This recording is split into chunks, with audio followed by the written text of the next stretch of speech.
Hello friends, मैं दीपक कुमार रंजन। आज business studies chapter 3 class 12 का जो चैप्टर है वो बिजनेस एनवायरनमेंट जो मैं आपको पढ़ाया था फर्स्ट डे। आज बिजनेस एनवायरनमेंट का सेकेंड डे ऑफ क्लास है।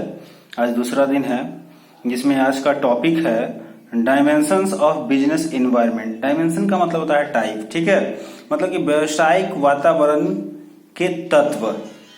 डायमेंशन ऑफ बिजनेस एनवायरनमेंट का मतलब व्यवसायिक वातावरण के तत्व। अब तत्व में आपको देखिए दिया हुआ है पहला, इसमें there are 2 type of business environment. 2 तरह के व्यवसायिक वातावरण होते हैं, पहला इंटरनल और दूसरा एक्सटर्नल होते हैं। तो इंटरनल की जहां तक बात है, हम लोग अभी तक इसको पढ़ते हुए आ रहे हैं और इंटरनल की जानकारी हम लोग बहुत अच्छी तरह से ले लिए हैं, जिसको समझने की उतनी दिक्कत नहीं होगी। जहां तक मेरा अनुमान है आप लोगों को काफी अच्छी तरह से ये समझ लिए होंगे। कहने का मतलब है कि इंटरनल वातावरण होता क्या है, यानी कि आंतरिक वातावरण क्या है। तो आंतरिक वातावरण को प्रबंधक जो होते हैं, मैनेजर जिसको बोलते हैं, प्रबंधक प्रत्यक्ष रूप से प्रभावित कर सकता है, जबकि बाहरी वातावरण जिसको बोलते हैं एक्सटर्नल एनवायरनमेंट, बाहरी वातावरण में व्यवसाय को प्रभावित करने वाले उन घटकों को सम्मिलित किया जाता है जो व्यवसाय के बाहर उपस्थित होते हैं। आंतरिक वातावरण में व्यवसाय को प्रभावित करने वाले उन घटकों को शामिल किया जाता है जो व्यवसाय के अंदर ही होते हैं एवं जिन पर व्यावसायिक नियंत्रण होता है। आंतरिक वातावरण के अध्ययन के लिए इनकी जानकारी महत्वपूर्ण है, ठीक है। ये घटक निम्नलिखित है। कौन कौन हो सकते हैं? तो सबसे पहला आपको बताया जा रहा है कि व्यवसाय के उद्देश्य एवं नीतियां, यानी कि उसका उद्देश्य क्या है, उसकी नीति क्या है। दूसरा क्या है? उत्पादन प्रणाली एवं क्षमता, प्रोडक्शन करने के लिए उसकी प्रणाली क्या है, उसकी क्षमता क्या, वेटेज क्या है। प्रबंध में भागीदारी एवं प्रबंध सूचना प्रणाली, तीसरा है इसका पॉइंट। चौथा प्रबंधकीय दृष्टिकोण।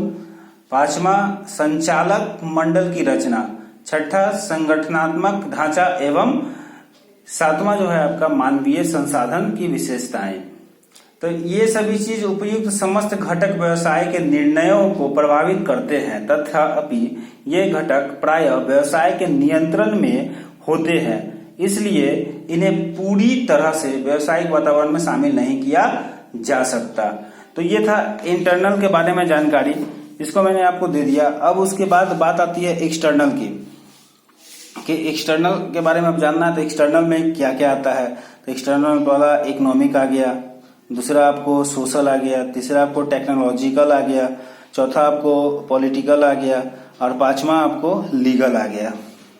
तब हम इन सभी को समझेंगे। इकोनॉमिक का मतलब आपको समझ में आ ही गया होगा, इकोनॉमिकल किसको कहा जाता है। इकोनॉमिक का मतलब होता है आर्थिक रूप से, ठीक है। तो आर्थिक रूप से, तो जब हम इकोनॉमिक के नाम से ही समझ में आ गया कि ये रुपया पैसा की बात कर रहा है, तो इसका मतलब क्या होता है, इसको इकोनॉमिक एनवायरनमेंट कह सकते हैं, यानी कि आर्थिक वातावरण एक जटिल व्यवस्था है।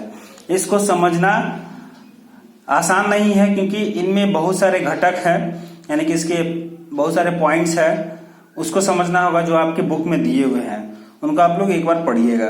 तो आपको इकोनॉमिक में ज्यादा विशेष समझाना नहीं है, बस एक तरह से समझिए कि यह आर्थिक वातावरण एक जटिल व्यवस्था है।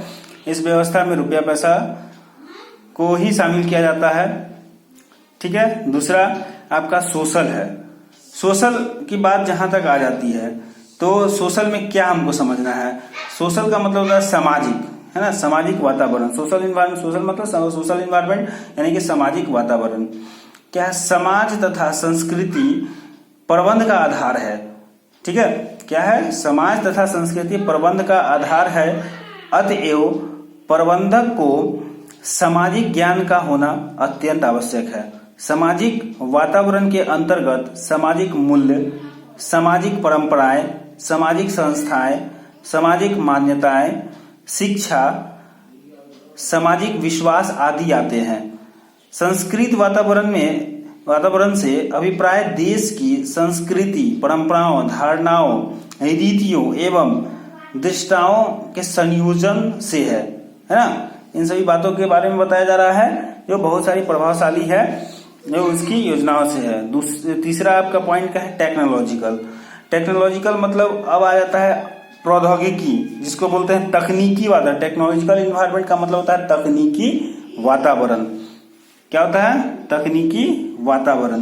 प्रौद्योगिकी एक व्यापक अर्थ रखने वाला शब्द है। क्या है, प्रौद्योगिकी एक व्यापक अर्थ रखने वाला शब्द है। इससे विभिन्न कार्यों को करने की विभिन्न विधियों से संबंधित ज्ञान का बोध होता है ना। अलग अलग काम करना है तो अलग अलग की जानकारी होना बहुत जरूरी है, उसके बारे में उसका नॉलेज मिलता है। आविष्कार तथा तकनीक इसमें शामिल है।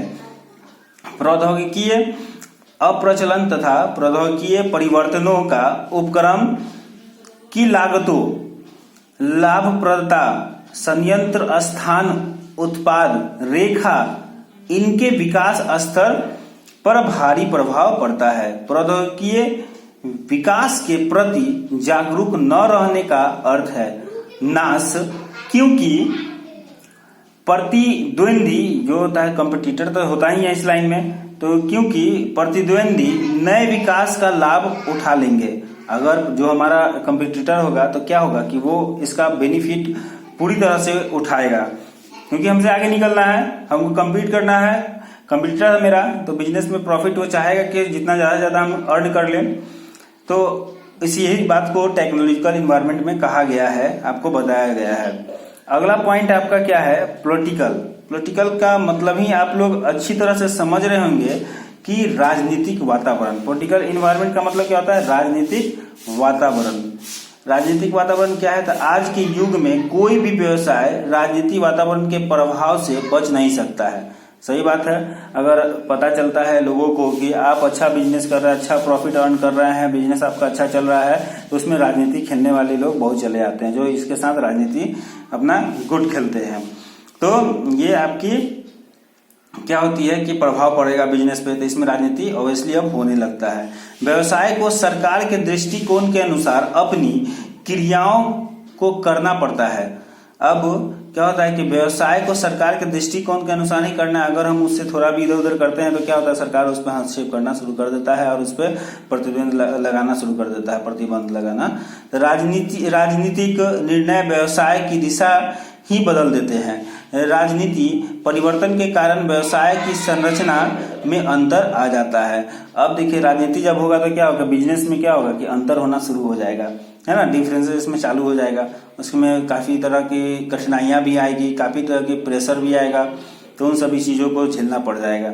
ठीक है, अब आते हैं अगला पॉइंट हमारा पांचवा, लीगल। क्या है, लीगल। लीगल का मतलब ही होता है कानूनी रूप से, है ना, जिसको हम लोग बोलते हैं वैधानिक वातावरण। लीगल एनवायरनमेंट मतलब वैधानिक वातावरण। क्या होता है, तो व्यवसाय तथा कानून में परस्पर घनिष्ठ संबंध है। प्रबंधकों को हमेशा कानून के दायरे में ही काम करना पड़ता है। प्रत्येक उपक्रम कानूनों के विशाल जालों से घिरा हुआ है। वैधानिक वातावरण जहां एक ओर अनेक प्रकार की सुविधाएं प्रदान करता है, वहीं दूसरी ओर यह अनेक प्रतिबंध तथा बाधाएं भी उत्पन्न करता है। तो आपको समझ में आ ही गया होगा इसमें कि इसमें जितना ये अच्छा है उतना ही खराब है, और बाधा भी बहुत सारा उत्पन्न भी हो सकता है। तो कहने का मतलब है कि देखिए, वैधानिक वातावरण के अंतर्गत विभिन्न कानून, नीतियां, विभिन्न वैधानिक नियंत्रण, श्रम संबंधित कानून जिसको बोलते हैं लेबर लॉ, है ना, उपभोक्ताओं की सुरक्षा के लिए कानून जिसको बोलते हैं कंज्यूमर प्रोटेक्शन एक्ट, ये सारी चीज क्या होती है, इसमें आती है। व्यवसायिक कानून, बिजनेस लॉ, औद्योगिक अधिनियम, सामाजिक कानून, ये आदि आते हैं इसमें। जैसे कंपनी अधिनियम, अनुबंध अधिनियम जिसको कॉन्ट्रैक्ट एक्ट बोलते हैं, कॉन्ट्रैक्ट एक्ट। तो इसी तरह बहुत सारी चीजें हैं जो लीगल है, इसके तहत आती है, इन सारी बातों को बताते हैं। आपको तो टाइप्स ऑफ बिजनेस एनवायरनमेंट के बारे में जानकारी हो ही गई होगी, इसके पॉइंट जो भी है उसके बारे में नॉलेज आ ही गया होगा। अब इसके इम्पोर्टेंस के बारे में समझते हैं कि इसका इम्पोर्टेंस क्या है। इम्पोर्टेंस का नाम से ही आपको समझ में आ रहा है कि महत्वपूर्ण। क्या होता है, महत्वपूर्ण। इसकी महत्वपूर्ण योजनाएं मतलब क्या होती है बिजनेस में। अगर इम्पोर्टेंट और बिजनेस एनवायरनमेंट का नाम लिया जाए तो उसका मतलब क्या होगा, व्यवसायिक वातावरण का महत्व। क्या होता है, तो आधुनिक युग में व्यवसायिक वातावरण के अध्ययन पर विशेष बल दिया जा रहा है, क्योंकि इसका अध्ययन प्रबंधकीय निर्णय के लिए नितांत आवश्यक है। व्यवसायिक वातावरण का महत्व निम्नलिखित तत्वों से स्पष्ट किया जाता है, यानी कि इसके तथ्य जो दिए गए हैं, पहला पॉइंट, दूसरा पॉइंट, तीसरा पॉइंट, चौथा पॉइंट, और आपको पीछे भी पॉइंट है जो आपको दिए गए हैं। देखिए, पांचवा पॉइंट, छठा पॉइंट, है ना। इन सभी पॉइंट को मैं एक बार समझा भी देता हूं कि आप लोगों को दिक्कत नहीं हो। देखिए, पहला पॉइंट हमारा क्या है, helpful in giving information as to uncertainties, risk and dangerous, है ना। अब इसको समझना है हमको, तो ये आखिर है क्या, तो क्या है, ये अनिश्चितताओं, जोखिमों एवं खतरों की जानकारी देने में सहायक। अब हमको कोई भी प्रॉब्लम अचानक आएगा तो उसकी नॉलेज कैसे मिलेगी, तो उसकी जानकारी हमको अचानक, अगर कोई भी खतरा होगा, किसी भी तरह का दिक्कत होगा तो हमको पता चलना चाहिए। तो समूचा व्यवसाय अनिश्चितताओं, जोखिमों एवं खतरों से भरा हुआ है, ठीक है। पग पग पर व्यवसायी को इनका सामना करना पड़ता है। यदि व्यवसायी को यथा समय इनकी जानकारी हो जाए तो वह इनका मुकाबला करने के लिए पूरी तैयारी कर सकता है और सफलता पा सकता है। इनकी जानकारी उसे व्यावसायिक वातावरण के माध्यम से मिल जाती है। तो ये बात आपको पहला पॉइंट बता रहा है, ठीक है। उदाहरण के लिए आपको एक आध उदाहरण भी मैं बता देता हूं। उदाहरण के लिए आपको वातावरण के माध्यम से यह सूचना मिलती है कि भारत सरकार द्वारा स्कूटर पर आयात ड्यूटी में कमी करने की घोषणा किए जाने के फलस्वरूप जापान से भारी मात्रा में स्कूटरों का आयात होने की संभावनाएं है, जिसका आपके स्कूटर निर्यात व्यवसाय पर गंभीर प्रतिकूल प्रभाव पड़ने का खतरा उत्पन्न हो जाता है, ठीक है। ये बात है जो आपको मैंने अभी बताया, ठीक। आप तो समझ रहे होंगे इस चीज को। अगला पॉइंट है आपका क्या, वो देखिए। अगला पॉइंट आपको बताता है profit earning, survival and growth of business. जब प्रॉफिट अर्न करेंगे, बिजनेस सर्वाइव होगा, तो क्या होगा, बिजनेस का ग्रोथ होगा, ठीक है। तो यहाँ अब इसको समझने की जरूरत है, हम इसको अब समझेंगे कि ये क्या कहना चाह रहा है। तो इसका मतलब क्या है कि लाभ कमाना व्यवसाय का सर्वोपरि आर्थिक उद्देश्य होता है। बिजनेस लोग इसीलिए करता है कि प्रॉफिट हम अर्न कर सके। नहीं अगर सोचे कि प्रॉफिट अर्न नहीं होगा तो लोग व्यवसाय नहीं करेगा, बिजनेस नहीं करेगा, है ना। और व्यवसाय को कायम रखने के लिए उचित और पर्याप्त लाभ आवश्यक है। व्यवसाय के लिए केवल यही आवश्यक नहीं है कि वह लाभ अर्जित करे और अपने व्यवसाय को बनाए रखे, बल्कि यह भी आवश्यक होता है। अब क्या होता है, यह है कि व्यवसाय का निरंतर विकास और विस्तार होता रहे। इसके लिए आवश्यक है कि कंपनी को वातावरण के आंतरिक और बाह्य घटकों का सामाजिक ज्ञान रहे और वातावरण में व्याप्त अवसरों, चुनौतियों, कमजोरियों तथा शक्तियों की पहचान कर ली जाए, है ना। ये सारी बातों को इसमें बताया गया है। आपको थर्ड पॉइंट है आपका helpful in providing information as to strength, है ना। अब इसके बारे में हमको जानकारी मिल रही है। अब हेल्पफुल के बारे में जानकारी क्या है, तो आपको सुदृढ़ता एवं कमजोरियों की जानकारी देने में सहायक। अब इसमें आपको कमजोरी आप में क्या है, आपके बिजनेस में क्या कमजोरी है, तो उसकी जानकारी देगा, तो उसको सुधारना पड़ेगा ताकि बिजनेस का ग्रोथ होगा। तो सुनिए क्या है, ये कह रहा है कि प्रत्येक व्यवसाय में सुदृढ़ता तथा कमजोरी दोनों प्रकार के तत्व मौजूद होते हैं। व्यवसायिक वातावरण का अध्ययन करने से व्यवसायी को यह जानकारी हो जाती है कि उसके व्यवसाय के कौन कौन से कमजोर तथा सुदृढ़ तत्व हैं, ताकि वह यथा समय कमजोर तत्वों में सुधार कर सके, है ना। ये बात इसमें आपको थर्ड पॉइंट में बता रही थी। फोर्थ पॉइंट आपको क्या है, proper utilization of opportunities created by environment, है ना। आखिर ये मतलब होता क्या है, तो वातावरण द्वारा उत्पन्न अवसरों का सदुपयोग। अब इसका उपयोग भी सही होना चाहिए। जब हमको अवसर मिलेगा तो हमारा फर्ज क्या बनता है कि इसका उपयोग सही करें। सही करेंगे तो हमको आगे चल के बेनिफिट होना ही होता है, ठीक है, होगा ही। तो कहने का मतलब है व्यवसाय की सफलता के लिए यह आवश्यक है कि वातावरण द्वारा उत्पन्न अवसरों और चुनौतियों का सदुपयोग किया जाए। यहाँ पर हम निरमा के केस का उदाहरण लेते हैं। निरमा कंपनी ने लघु इकाई की मान्यता प्राप्त करके छूट से लाभ उठाया और निरमा धुलाई पाउडर ने बड़ी बड़ी बहुराष्ट्रीय कंपनियों को चुनौती देकर धुलाई पाउडर के क्षेत्र में अपने को स्थापित किया। इस चुनौती का सामना करने के लिए हिंदुस्तान लीवर ने अपने उत्पादन का बड़ा भाग छोटी सहायक कंपनियों को हस्तांतरित कर दिया। शायद निरमा से मुकाबला करने के लिए व्हील साबुन को बाजार में उतारा गया, है ना। ये था हमारा चौथा पॉइंट के बारे में जानकारी जो हमने ले ली, ठीक है। अब अगला हमारा क्या है, पांचवा पॉइंट है। हम पांचवा पॉइंट को देखेंगे।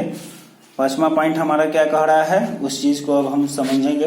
पांचवा पॉइंट को देखिए, कह रहा है कि helpful in formulating future strengths, है ना। इसको समझिए क्या है, एक बार देख लीजिए ध्यान से।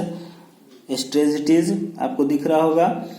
अब ये होता क्या है, तो क्या होता है, तो भावी मोर्चाबंदी करने में सहायक। क्या, भावी मोर्चाबंदी करने में सहायक। मोर्चाबंदी के द्वारा व्यवसायिक वातावरण के संबंध गुणात्मक सूचनाएं एकत्रित की जाती है और उनका उपयोग भावी योजनाओं को तैयार करने में किया जा सकता है। उदाहरण के लिए आगरा के साहित्य भवन, ठीक है, और प्रीमियर लिमिटेड को यह पता लगा कि राजस्थान तथा बिहार में 1 जुलाई 2005 से डिग्री कक्षाओं कला, विज्ञान तथा वाणिज्य में यूजीसी का नवीन पाठ्यक्रम लागू होने जा रहा है। उन्होंने तुरंत अपने ख्याति प्राप्त लेखकों से विभिन्न विषयों पर पुस्तकें तैयार कराई और जुलाई 2005 में सबसे पहले नई पुस्तकों को लेकर बाजार में प्रवेश कर गए और अपना आधिपत्य स्थापित कर लिया, है ना। ये किताब लेकर आया और मार्केट में सबसे पहले आया, तो सबसे पहले क्या मार्केट में जमेगा, क्योंकि किताब इन्हीं का पहले है तो लोग इन्हीं की किताब को पहले खरीदेंगे। ज्यादा से ज्यादा सेल होगा तो क्या होगा, प्रॉफिट भी ज्यादा से ज्यादा अर्न होगा। अगला पॉइंट है हमारा क्या, छठा, देखिए हेल्पफुल इन इमेज बिल्डिंग, है ना, आपको दिख रहा होगा। देखिए मतलब छवि निर्माण में सहायता।